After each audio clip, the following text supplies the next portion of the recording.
years. And right now where competitive COD is at, there are basically 5 pretty defined unique roles for every player on the map, and teams can specialize in one more than another or vice versa or whatever way. So the 5 roles are broken up into weapons as well. So basically all teams are either running 1 or 2 ARs on every map. The only map where maybe you run 3 is Ozzy or Cave, which we've seen a few times in the past event, but it's definitely not a normal thing to do. The 5 roles are: 1, like an entry player who's the first one to enter into the YouTube, what's going on? It's your boy Salvation Elite. We're back with another video, and we are back standing up once again. Someday we'll get back to the sit down gang, but for now we'll be standing. But today we're doing a long overdue video. We're talking about the roles in competitive Call of Duty and going through them all: Slayer, OBJ, main AR, whatever it is. We'll be talking about them and how they work out in different game modes and everything else. So I hope you guys are ready for this, because I definitely am. So let's get right into it. Let's go. So if you're new to competitive COD, over the years of Call of Duty, since Black Ops 2, the introduction to hard positions differ from hill to hill.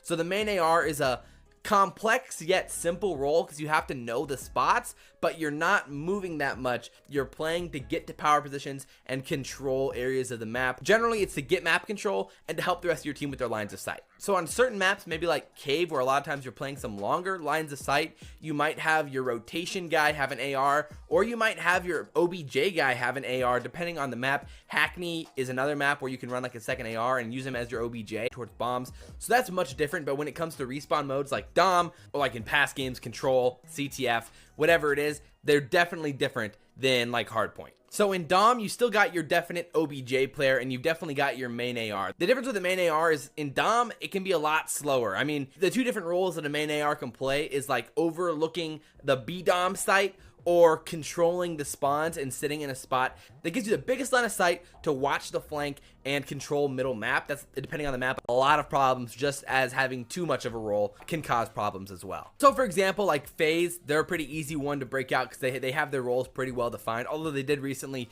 switch players. But Major Maniac has been their route man, as he's been deemed lately. Like we saw in the most recent Learn from the Pros video I did on Hardpoint for Petrograd, like Major Maniac was hitting those flanks.